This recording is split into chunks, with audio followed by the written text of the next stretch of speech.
Одан кейінгі біздің тоқталатын кездесу UFC 311 турниріндегі басты кездесу. Дәл қазіргі чемпион Дағыстандық Ислам Махачев пен оның қарсыласы нөмірі 10 орында тұрған бразилиялық Ренато Мойкано арасында өтетін өте қызық кездесу. Бұл кездесуде сарапшылардың көбісі дерлік дәл қазіргі чемпион Ислам Махачевтің титулдық белбеуін қорғап қалатынына сенеді.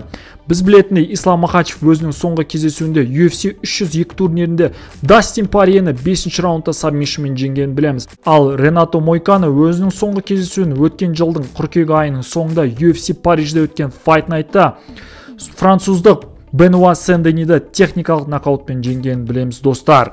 Біз білетіндей, дағыстандық Ислам Махачев техникалық тұрғыдан барлық жағынан керемет дамыған жауынгер екенін білеміз. Бұл жауынгердің бокс стилі, муайтай стилі, самбо, джиу-джитсу, күрес стилінің өте жоғары екендігін атап өтейік. Ал Ренато Мойканоның грэпплинг стилі, джиу-джитсу стилі, кей кездері тіпті бокс стилінде өте жоғары екендігін де атап өтейік, достар.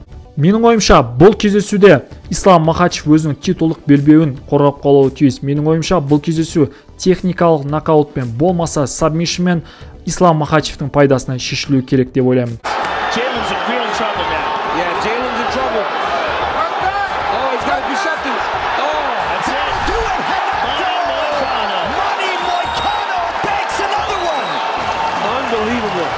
Ал сіздер ше, достар, міндетті түрде комментарийға жаза кетіңіздер. Бастысы каналға жазылып, лайк басып, комментарий қалдыруды ұмытпаңыздар, достар. UFC 311 турниріндегі мейн картты жіберіп алмайық.